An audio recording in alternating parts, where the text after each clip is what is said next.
following is a Jackass Nation production. Subscribe to us on Podbean at jackassnation.podbean.com.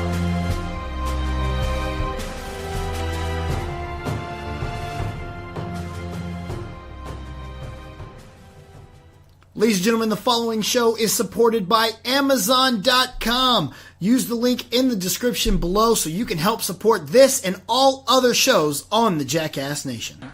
Go home, go home, go home. I don't have to take this. I'm going home. The best there is, the best there was, and the best there ever will be. Ladies and gentlemen, this next match is a go-home match. Introducing first, the Jersey Jackass, your champion, BC. That's the bottom line. The Stone Cold Sensei. And just a now with the Rock is cooking. Just when they think they got the answers, I change the question. Brock Lesnar! New Day Rocks. New Day Rocks. New Day Rocks. New Day rocks indeed, and it is a brand new pay-per-view time. WWE Clash of Champions goes down this weekend. This is Go Home. I am your host, the one, the only, the Jersey Jackass, your boy, B to the C. Hit me up on all social media at RealJackassBC, RealJackassBC. Now, I brought with me two guests. You heard them earlier this week on It Is What It Is, and now they're back. We had so much fun. I said, hey, you guys want to sit around? Let's talk some WWE. It's my boy, E.C. Roberts. What up, what up? How's everybody doing? And, of course, the one, the only, Super Mike. How we doing, folks? That's right, guys. This is going to be another great pay-per-view coming up. I'm really excited for this one. Absolutely. Smackdown has been killing it, and we got one hell of a show to look at. I'm looking forward to it. SmackDown absolutely just taking the cake from Monday Night Raw every single week. You look at it and you see a whole hell of a lot of better wrestling, better storytelling. Personally, that's just my stance about it. And like I said, you know, it's just taking the cake week in and week out. Absolutely. Mike, you been loving it? I have, and it's so funny. For so many years, SmackDown was like the Raw's little brother, and now all of a sudden, and they still try to play it like it is. They're like, oh, it's the B show. They're fighting to be the no. It's completely the A show. I believe so, and I don't know if it has to do with creative. Do they run two different creatives for each show? Or I believe so. That's what I thought. I know Vince probably has the final say on most of it. As much as he always does. But I would. The SmackDown creative is definitely knocking it out of the park. Plus, I mean, they've got some great talent. Not only that, you can tell a better storyline in the span of 2 hours, more so than in the span of 3 hours. That's just me personally, though. Yeah, I agree, man. I always watch it on. I watch Raw on Hulu, though. Oh, absolutely. And you get the condensed version. Absolutely. Yeah, you do. But what was funny is I didn't know that the Woken thing had started. Oh, with Matt Hardy. Yeah, because the first angle of it, the very first match of it, where he was sitting there in the corner, they didn't put that on Hulu. No, they didn't. Yeah, I saw it. It popped up on Facebook. I had to find that stuff on YouTube. I go back and I'll watch the highlight reels on Tuesday mornings and everything in case I missed anything. And sure enough, boom, right there on YouTube, Matt Hardy's just going there in complete Woken mode. Yeah, and I am loving the promo because I hated the Hardys. True story. I absolutely once they split up the Hardys in the very first time in WWE, I hated them, and then the whole Shamu with Jeff and Sting and TNA. Yeah. I was like, I'm done with these guys. I haven't liked them ever since the first split up. So that was the final nail in the coffin. But then the broken stuff happened, and someone pointed. I think it was Anthony Marticio, the referee, who pointed it out to me, and I was like, okay, I'll give it a try. And it was insane. It's original, it's organic, it's something new, it's something that really has just taken a hold of Matt Hardy, and it's really one of those things that is gonna skyrocket, I really feel. Well, I'll be that guy who I'll be the first to say I didn't really follow the TNA product. And I've tried to play catch up on some of the broken stuff. And I don't know whether it's because I'm an old man or what, but I don't know that I get it, or maybe I haven't been exposed enough to it. I don't know. I'm with you though. Hardy Boys from the old days I loved, but then they kind of went all nuts on me. But I'm just I haven't been exposed enough. I'm gonna give it a chance, but I can't. I can't. They couldn't have put it against a better person other than the Eater of Worlds, Bray Wyatt himself. Yeah, I think that's you put Bray Wyatt in there, and who I think is one of the most undersold, underrated wrestlers that are out there on the WWE circuit right now. And it's like they don't know what to do with him. If they would just really push him, I feel like that would the sky is the limit with that kid. And I also feel that using Matt Hardy, broken Matt Hardy, or woken Matt Hardy, exactly. And that's why I'm giving it a chance. Like I said, I went back and looked at some, and I was like, but it was just like you said, when you put it up with Bray Wyatt, it kind of gives you a supernatural, exciting. To me, it's it. something that's just so insane that you're like, I can't take my eyes off of this. I have to watch this. Yep. Yeah. And so that's what I would like. But that's Raw. We're talking SmackDown. That's right. Do it. So let's look at the card real quick. We're going to open up with the pre-show match. Me versus Frankie Fisher, or Mojo Rawley versus Zack Ryder. They broke up the team. Looks like it's going to be an I Quit match. Oh. According to Wikipedia. Right. I don't know if I'm looking at the. Let me see. I'm looking at the WWE. I'm on Wikipedia right now. It just says singles match. Oh, next to stipulation there, it says on mine. Maybe they've changed it already. It says I Quit. Maybe not. Who knows? Okay. But again, pre-show, Zack Ryder, Mojo Rawley. Is this just something to get Mojo on his own and move him on, or is it going to continue further than this match? No, it really is. I think it's going to set Mojo on his own. He hasn't need Zack Ryder, and Zack Ryder's a good worker, but I mean he's continuously injured and he's continually hurt, and unfortunately you can't predict those injuries. You can't predict the things that have happened. But Mojo Rawley, he is just an intense individual. He comes in 110% like he's just downed a thing of Red Bull and he snuck it into his coffee or something. And he just goes balls to the wall, man. I'm going to go with Mojo Rawley on this one over Zack Ryder. There you go. I agree. I think he's a young up-and-coming talent that something that we've seen over the years with Zack Ryder.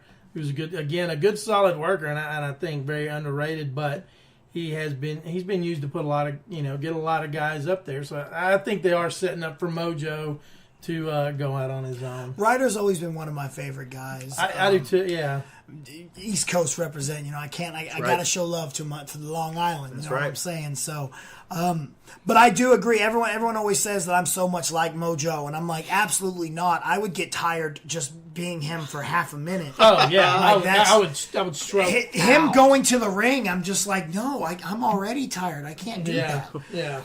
But I'm gonna say that it's going to push him further, but I think they're going to go one or two more matches, and I think Zack Ryder's going to get a W over this one. So I think we're going to see that happen. Interesting. Maybe approach. And set up a trilogy. And we'll see it play out at the Royal Rumble. They'll probably do something where they eliminate each other or something like that. So maybe Zack eliminates Mojo, and then Mojo comes back in just to eliminate Ryder. Absolutely. Yeah. So.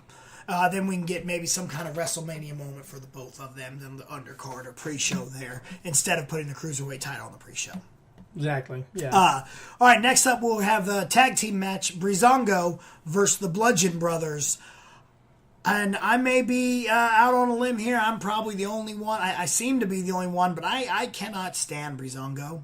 I'm so really? You think you're the only one? Oh, no. I mean, I just literally almost threw up in my mouth when their picture popped up on my iPad here. I get how you guys don't like Breezango. What are we doing around here? The fashion files are so dumb. I'm so glad they moved that crap to WWE.com so I didn't have to take up time when I'm watching SmackDown. Unfortunately, I am upset about the fact that they moved to WWE.com. That was entertaining television that was happening. They need to leave those guys on Total Divas where they shine.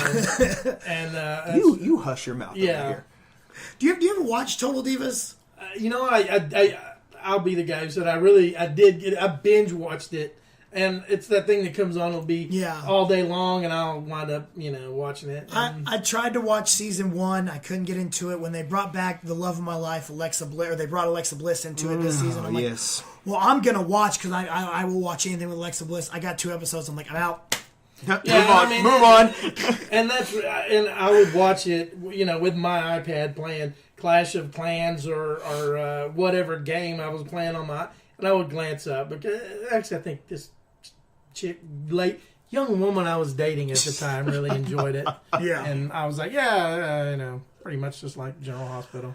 Well, this is pretty much set up for the Bludgeon Brothers to destroy them. Am I wrong there, EC? You think they got a chance? I'm going to go with Breezango on this one. Tyler Breeze, Fandango, yes, they are going against Luke Harper and Eric Rowan. These guys, obviously, we know their work working with the Wyatt family and the Bludgeon Brothers. They just go in there and they literally tear down whoever it is that they face. I don't know if you got to watch it on Tuesday, whenever they were working those workers, and that guy just literally...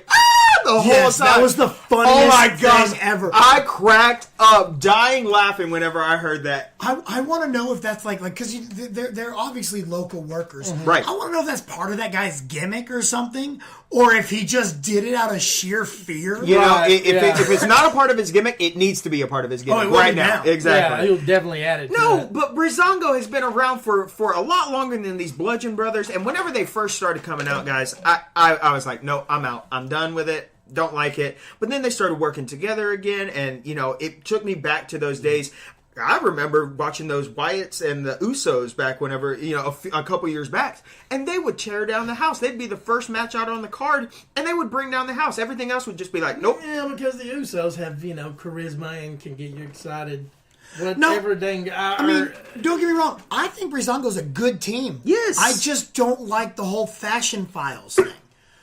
Get in the damn ring. Stop doing all this stupid SVU ripoff stuff. I've honestly never been able to get past the Fandango thing. I'm sounding like I was in the arena where that was created. Yes, and I can already tell I'm coming off BC brought his grumpy old grandpa in here. Well, I'm going to be saying, well, it should be the Von Erichs versus the Bludgeon Brothers. You guys get off my lawn. You Breezango, get off my yard now. Well, I got to go against them. I got to go with the Bludgeon Brothers. I do too, because I think they're really pushing that as the next big powerhouse team. Yeah. And I think I think it probably starts out comical and then ends up in a. I really like what they're doing with the Bludgeon Brothers. I like hearing these guys talk. I mean, I didn't realize they even had mic skills. Yeah, they're more talented than they made out to be. But all right, the tag team championship will be on the line in a fatal 4-way. Well, one member from each team will be in the ring at all times. Wow. I don't know how this is going to work out. This is going to be really. It could be a cluster, but the Usos will be defending against the New Day. Shelton Benjamin and Chad Gable, and Rusev and Aiden English. All 4 teams, very talented, very fun to watch. I'm waiting for the implosion between Benjamin and Gable. That something's got to happen there because these guys don't. It makes sense because boom, they're there, but it's just going a little long. Yeah. What do you think, though, Super Mike? Who can pull out the W here? I feel like New Day will get it back. I think it's between New Day and the Usos. I'm with you with Benjamin. I think maybe we'll see some dissension there. I don't know. Rusev, obviously, they've just here lately. It seems like they've just tried to put Rusev with anybody, like they used to do Kane, just anybody, or Big Show, anybody. So I think I'm going with New Day, who, by the way, I used to, when they first started, couldn't stand, and I've grown to love them. So I'm not an angry grandpa. Literally, you heard me saying it right as the show started. It's because I didn't play it for you guys, but the entrance theme ends with New Day rocks. Because I love the damn New Day. When they first started that, I was just like, they're just trying to cram 3 guys together, and then they would do something, and I was like, that's so stupid. But then they would come out, because, with Big E, you never got to see that side of him, because he was always playing the stoic, And I was like, oh, this big guy's funny. And then Kofi Kingston, you never really got to see these guys It's definitely a great dynamic. They've won me over. I'm not going to lie. I own a Bootio shirt. And, I was going to say, if you look up there, my Bootio's box is up there somewhere. That's right. Bootio box. I do own a Bootio shirt. So I'm going with New Day because I don't know. I think I'm just going with them because I think they're gonna take it. You know, you say you're gonna go with a New Day. It's honestly my brain's saying go with the Usos or go with the New Day because those are the two guys. But I'm gonna go with a dark horse, and I'm gonna say that they're gonna put the belts on Rusev and the King of Charisma, Aiden English. Get ready for it, boys and girls. They are going to be the surprise dark horse, and they are going to absolutely just shock the world and take the SmackDown World Tag Team titles. I thought I'd be the only one of us to say that I think Rusev and Aiden English are going to pull this off. Because Rusev is just he's so entertaining. He is And I swear to God, he just says things and marketing goes, oh, run with that. Put that on a t-shirt now! The funniest thing, I remember when they were doing the Allied Powers or whatever it was, where it was Rusev and Sheamus, and then they came up, Cesaro, and they attacked all these people, and they're walking out, and he's just carrying the monitor from the table. Yep. And no one said anything to it. You just see him walk out carrying the monitor. Someone said something to him on Twitter. He goes, I took the TV. Now I'm the TV champ. And you're just like, that's golden. Well, and you know, that I remember when they were first bringing him in, trying to sell him as, the monster and everything. And it went over, it was believable to me for about 2 weeks until Cena or whoever destroyed him. But he's, again, like with the Bludgeon Brother, they're giving him, I think, when they give I want to see what these guys can do with a mic and develop a character. Yeah. That's one thing that I hate sometimes with WWE is it seems like their characters are so cookie cutter and script. Let somebody go off the script. And absolutely. Like the monitor thing. That had me. That's one of those things where and I am hard on the WWE sometimes. I stay at home and I am hard. I am the angry grandpa of wrestling. But I see something like that and I go, okay, now I like that. That's right up there with, like The Rock and Stone Cold used to do. So, well, definitely December 17th, I'm going to go ahead and declare it. It will be Rusev Day. All right, moving on, we have a lumberjack match, which apparently it is no longer PC to say lumberjill. Yeah. I guess we officially changed that to just lumberjack. Where Charlotte Flair will defend against Natalya. This one's interesting because we have basically the same storyline going on Raw and SmackDown with the team of three coming in. And I like the idea of them. I don't like the groupings. No. I think Ruby Riott should have gone with Paige. Yes. And maybe Mandy should be over here on SmackDown. Because I think Sonya doesn't really fit in either way. But Sonya, Paige, and Ruby Riott seem to be a smarter fit. And then you got the pretty girls next door as their own fit too. Mm-hmm. Right. Yep, absolutely. But I assume we're building toward a female Royal Rumble. And that's going to be absolutely phenomenal. Yes. Whenever that does happen, it's going to be groundbreaking. I've been watching this forever, and the leaps and bounds they have made with the women's division over the last couple of years has just been because on the independent circuits you see some very talented women wrestlers. Yeah. Well, one of my trainers is now she's the NXT champion now, Ember Moon. Oh, yeah. Ember Moon, yeah, absolutely. Here in Dallas, she helped train me. Yeah, wow. And it's amazing to see them getting the push that. Instead of just ladies or divas or what, they actually they're legit. They're legit. I mean, back in the day, you had Lita and Trish Stratus. Yeah, that's it. What you brought in? You Tori get Wilson, Mickey in there, Mickey James. Yeah.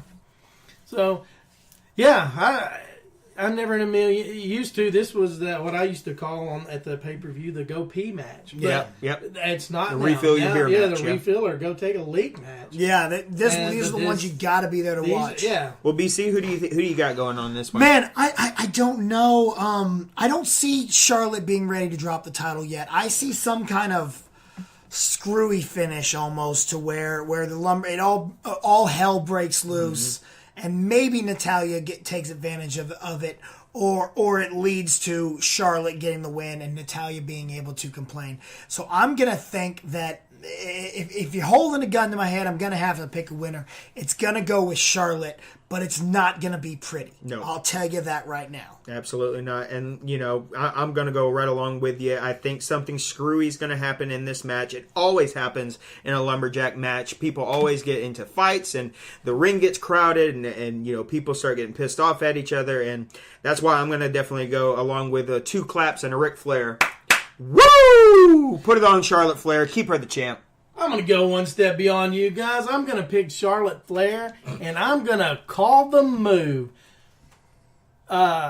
She wins with a sharpshooter. Oh. Interesting. You know what? I don't even know why that popped into my head, but I always love when they do these matchups with Charlotte and Natalya because they always have that historic undertone with Nate and Bret Hart. And I think it'll be something will go screwy. Somebody will interfere, maybe take Natalya out, and then just to add insult to injury, Charlotte's going to slap the sharpshooter on her, and that's how she wins. Two things I absolutely hate about that. Not that, but this situation. I hate that Natalya is so connected to Bret, and no one ever mentions the anvil. Nope, absolutely. Oh, no. Agreed. Oh, completely well, agree. she's Bret's niece. No, she's Anvil's daughter. That's Yeah, right. yeah. That's right. Check your facts, guys. Check your Nobody facts. they never say anything about it. Uncle Bret. What about Daddy Anvil? That's right. There would be no Bret without an anvil. Absolutely. There would be no Bret Hart without the Hart Foundation. I completely agree. And then I hate, this is one of the reasons I don't like Charlotte Flair. I hate the figure 8 so much because it's not a figure 8. It's not. It actually looks more like a figure 4 than the actual figure 4. Yeah. Well, I don't know. Regardless, I'd like her to put that on me one time. Well, Just yeah. saying. And I can't. Everyone's like, "Oh, it's Flair." I was like, "No, I just see Rick with boobs. I can't." No, I had this. I can't. I had the same conversation with somebody.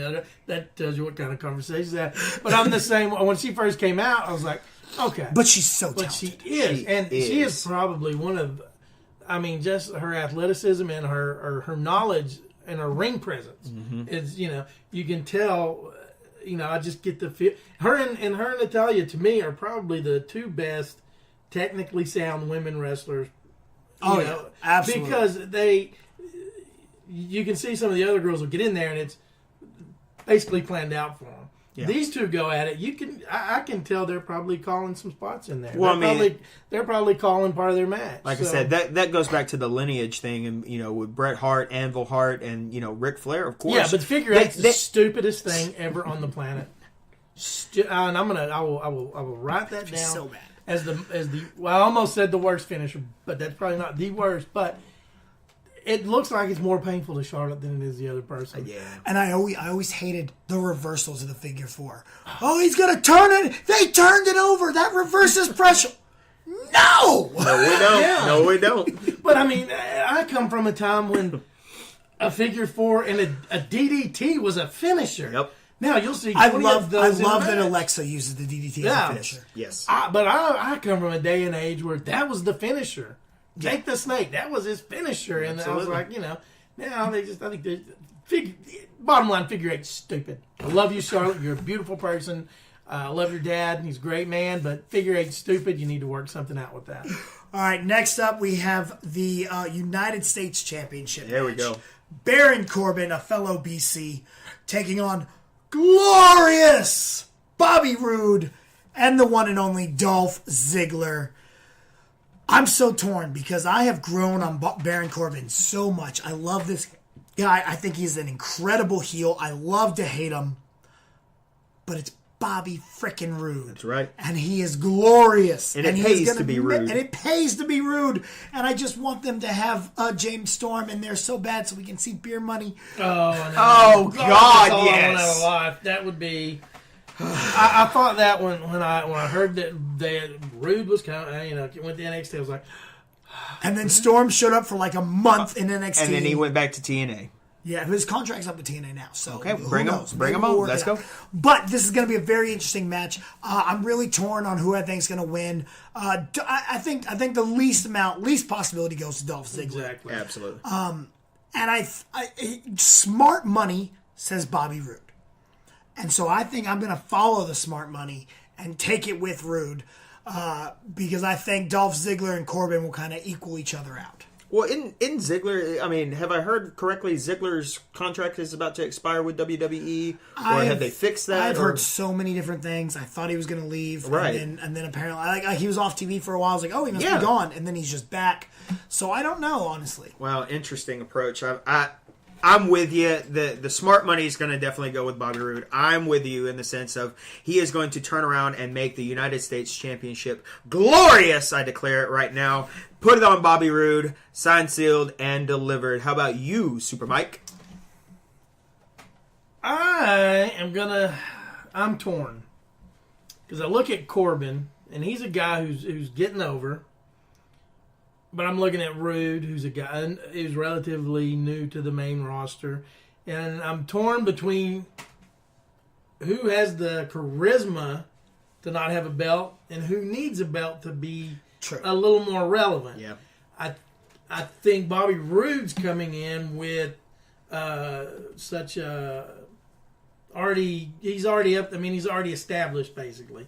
He's coming in. It's almost like when an AJ or a Punk came in. He has that kind of way. That's the feel I get about him. I think it'll be a great match. Corbin, I think is he's good, but he's still finding his footing. Yeah. So I'm gonna go with Corbin and with Dolph. That poor guy. Again, he's another one of those talented guys that we don't. I don't know what goes on. We don't know what goes on back there. Yeah. He may be the biggest prick ever. I met his brother a couple weeks ago. One of the nicest people I've ever met in my life. Really? See, and he to me seems like he would be like a cool guy. But I'm sticking. I say they stick it with Corbin, and this can go into a storyline with Roode and Corbin maybe going back and forth for the title. Another thing to consider is we are right around the corner from the Royal Rumble, which is the start of the road to WrestleMania. So we got to start getting our people in position. That's right. For we don't want a Survivor Series situation where like 3 weeks before, hey, we got to move everyone around. Yeah, everything's got to shuffle. Yeah. And I think Bobby Roode with the belt at WrestleMania season is more marketable than Baron Corbin. Oh, and I completely agree. So that's why I'm picking Bobby Roode. Yeah, and like I said, I think that's where I'm going. I think Roode will get it. I think he'll, I think that would be a good little, I'm going with Corbin, but I'm with you on that. Going into WrestleMania season, being on Roode is the best bet. But I think he will get there. I just think it's one or two more stops down the road. All right, we got two major main events coming in here, and I would think the lesser of the two storylines is actually the WWE Championship match, as it is AJ Styles defending against Jinder Mahal, apparently with the Singh brothers again. I thought they were going to be gone, but no, we're back together. And I think this is just nail in the coffin, ending Jinder Mahal. Jay's going forward. I got to completely agree with you on that. I think right now AJ's the hot ticket. Jinder, I think he did a great job as a heel character. Mm-hmm. And to bring him from what he was at WrestleMania last year, exactly, the joke that Mojo Rawley threw out with help from Gronk into a formidable heavy hitter in the championship contending scene is incredible. They did a great job with him, especially for overseas markets. It worked really well. But I think AJ is the guy going forward here. Well, I mean, you got to stick with AJ because, I mean, that is the reason why they call him the Phenomenal One. Yes. I mean, I'm right there with you. Using Jinder Mahal to get over to India and to get over into that market, it's just another wave and another branch for WWE to go out for. And they have done some phenomenal house shows out there in India as well. Oh, yeah. I've looked at... I was watching... Triple H and Jinder. Oh yeah, the interactions that they were having. They did was great. Oh, it's absolutely amazing. But now you're inviting a whole brand new fan base of it. You have somebody who they can back behind in Jinder Mahal, and but the sad, unfortunate reality is Jinder can only go so far. I was kind of skeptical whenever they put the belt on him over Randy Orton, but. You're not going to take it off of AJ Styles. And I think AJ is like I said, I remember him. He was a local guy here for a long time. Yeah, loved the kid. But yeah, I think they're going with lightning in a bottle one more time. They're going with the Daniel Bryan format. Yeah, the underdog. Mm-hmm. We've seen it done over the years with Mysterio, Daniel Bryan. I think that's what they're going to go with, and I think it's AJ. I think it's AJ. I don't think Jinder. I think he'll go down. I think the next time we see Jinder going for a title, it's going to be a U.S. or Intercontinental. I agree, and I think that will be a great fit. Yeah, that'll be a perfect fit for him. Just like they did with Roman Reigns, from being the man, absolutely. And I think that works so much better. Yeah, I think that works so much better than trying to shove somebody down their throat. So that's 3 for 3. AJ Styles taking the win. The next main event match, a tag team match with Shane McMahon and Daniel Bryan, both as special guest referees. If Owen and Zayn lose, they will be fired from the WWE. It's Kevin Owens and Sami Zayn versus a team that I like to call Nakamorton. Love it. I think, look, Randy, I don't like face Randy. Oh, no. I like heel, venomous, evil Randy Orton. Turn on you at any given moment. Absolutely. So this whole happy-go-lucky Orton, I've never liked. I have no until you put him with Nakamura. Because it's just so weird and kooky that it's entertaining. And it works. This is something that I didn't. I can't lie. I missed a few episodes, and I kept seeing on when I would go back and look at Facebook, and I always keep up with it. They did who's what, and then I started actually seeing the footage. I'm like, oh, this is gold. I mean, the Nakamura guy just. I don't even know what I'm watching half the time, to be completely honest with you. But I'm with you. I hate baby Randy Orton, but I think this is a good. See, it's interesting though, because you got Shane and Daniel as both as referees here, and we're not going to fire Kevin Owens and Sami Zayn. Absolutely not. But how are you going to do this without in a kayfabe word burying Nakamura? You always run into these situations, especially whenever you try and you stack the deck against somebody. You stack the decks against them, and they always end up coming out on top. I'm right there with you, BC. I definitely do not see Kevin Owens and Sami Zayn leaving WWE. They're too marketable. They're too likable for a heel standpoint, and I mean, why not go over with them? But I don't know if it's just me, but I've sat back and I've watched the past few pay-per-views, as I always do, but it seems to me that there seems to be a little bit of riff happening between Shane McMahon and Daniel Bryan. Yes. That's why I think that this is an interesting concept that they're having with this, and I believe Daniel Bryan is going to turn on Shane McMahon and give the win to Kevin Owens and Sami Zayn, helping to put them over even more. That's something that I'm thinking of too. It looks very interesting to see that, because other than Nexus, where he ended up getting fired quickly, we never really saw a heel Daniel Bryan. Right. So we could get a real new dynamic from him going forward. And I agree. And I'm looking at the minute you throw in two referees, first thing that comes to my mind is we're going to have one referee counts a 3 count. They're going to have the pin at the same time. There's going to be, no, he won. No, he won. That's the first thing that always comes to mind. But I like the Daniel Bryan thing too, because I remember how great he was as a heel. And I mean, I think he appealed to me more as a heel, as a baby. I can tell you, I hated Daniel Bryan. That WrestleMania, I don't remember where he faced Sheamus. Oh, which one? They were opening match. And Sheamus squashed him. Yeah, dude, we were walking into the arena, and it's just yes everywhere. And I'm with Anthony Marticio, I'm with Kenny Steele, and I'm with my buddy Mike Dice from Fansided.com. And they're all into Daniel Bryan. Yes, yeah, and it's everywhere. And I'm like, guys, the show hasn't started, and I'm sick of this shit already. So then that match happens, and he gets squashed in that 10-second match. And I swear to God, I'm the only person in the arena jumping up out of my seat. And you yourself are saying, yes. And I'm just in their faces. Yeah, and you were not. That's.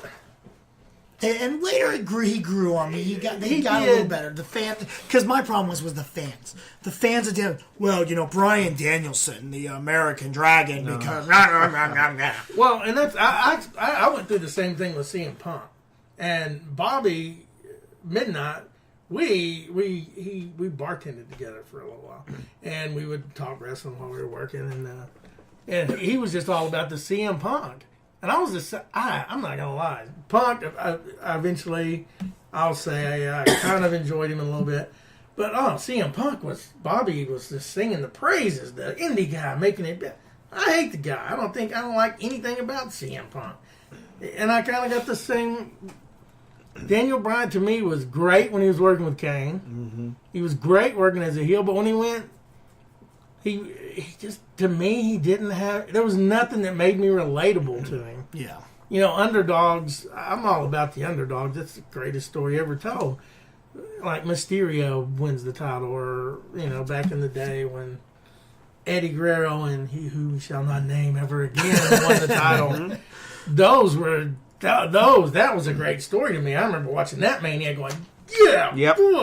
Daniel Bryan, what did they just do? This guy. My problem was the vegan thing. I'm like, no, you can't win if you don't eat meat. You're not a man. And I'm telling you, I'm not even going to lie. Be glad you didn't watch Total Divas, because, again, I watched enough of it to know he is a D-bag. A world champion cannot be a vegan, drive a Prius. I mean, the only thing you got going for you that I'm like, God, that guy is the Bella. And I mean, man, we just hippy-dippy, man. Yeah. That's all we're doing right here. Oh, God, that show. There was one episode where him and John Cena are having a wood chopping contest, and I'm like, Daniel's like, I'm a lumberjack. And then Cena rips off his shirt. I'm like, if he wins this wood cutting challenge contest, this is not reality TV, and I'll never watch it again.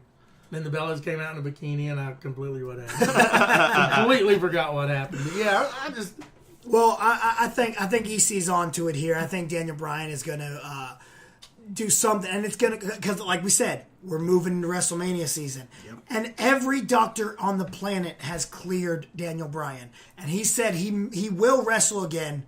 It's 50-50 on if it will be for WWE. They're not going to want to let him go. WrestleMania season, Shane's going to need an opponent. Who better else to put it than and that would be Daniel Bryan? Yeah. Absolutely. That would be the unfortunate thing for Shane McMahon is that he's going to lose 3 WrestleManias in a row. Yeah, but I mean, it's like AJ's debut against Chris Jericho. When AJ lost to Jericho, he was on an interview later that day telling his son, sounds like, Daddy, you lost tonight? And Dad said, no, Daddy won tonight. Yes, he did. And it's one of those deals with in the whole big picture of it, it's the part Shane plays. Shane McMahon is not the guy who's going to be going for any type of title or wrestling. He comes out as a specialty match. If he loses, and everybody. But he put on one hell of a show. But it always goes back to he lost, but bless his heart for coming out and he's not a wrestler. He doesn't do this.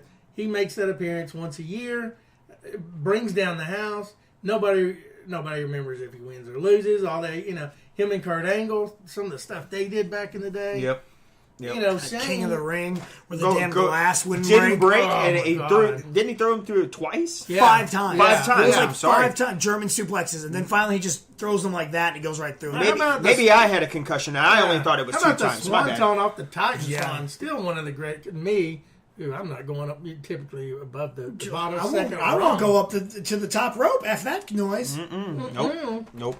Yeah, I think that that's what I love about Shane, and it's a character. That's what I love about it. Absolutely. I mean, yeah. Well, Clash of Champions, it's going to be a great pay-per-view. I'm excited to see it. It all goes down this Sunday. But before that, tomorrow night, there's another big wrestling event, ETCW. It happens out at Wills Point, Texas. Yes, it is. Guys, tell them a little bit about the card real quick.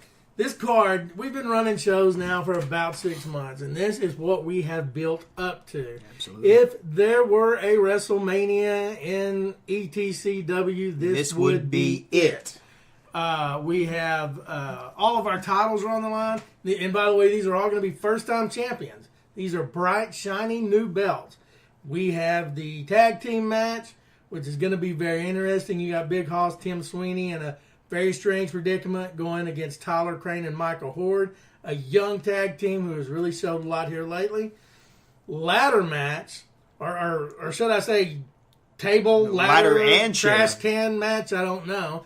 These guys have built up to this, and they've had heat going on. It started with Cervante and the one and only John Julian, and all of a sudden the Rednecks involved. I can't even tell you. I don't even know what's going to happen.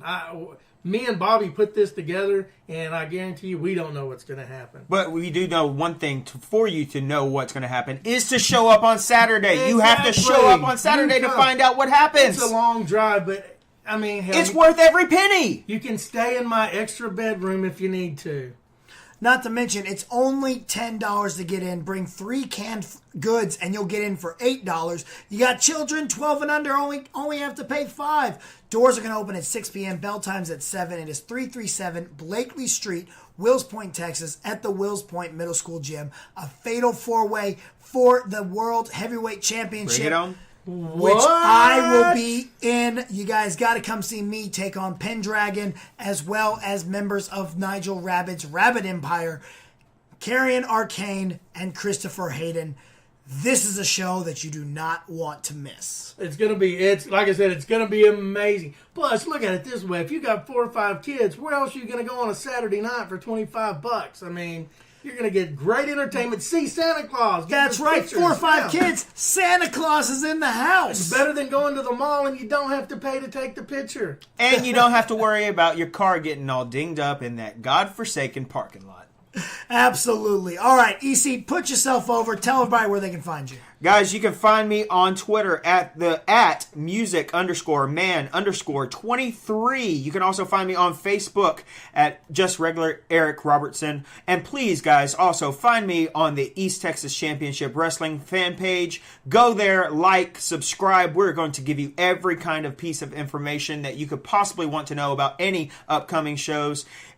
A lot of promos, a lot of interviews. Guys, it is going to be off the chain. Like all those pages. Find me on Twitter. Find me on Facebook. You know where to find me. I will be there looking for you. Super Mike. All right, you guys can find me on the corner of 4th Street and 47 at the 24-hour market, 4 days a week. Whatever you want to know, stop in, buy some gas and some snacks. I'll tell you what's going on. Also, you can find me on Facebook at S.Mike Davis. Go to our East Texas Championship Wrestling page. Give us feedback. That's what we want. Tell us what you got. Tell us what you want to see. Tell us what you think of the product. It's all about the fans. That's the way we work. Let us know. Come to the show. We're going to be filming.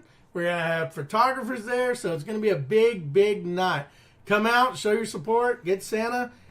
Cheer on the big man, BC. BC, bring it home, baby, bring it home. The first ever East Texas Championship Wrestling Heavyweight title. Damn straight. It is an honor to be even considered to be put into this match, so I'm really happy to be out there and be it. It's going to be a great show. Make sure y'all check it out. Make sure you check out WWE Clash of the Champions this Sunday night. Everything else right here on the Jackass Nation Podbean channel, as well as the Offshoots Radio Network. The Offshoots Awards are coming up. They're a bunch of crap, and Team Fisher has not been awarded any of their damn awards, which is obviously stupid. That's why you don't let fans vote. You should have had me voting. I'm just saying.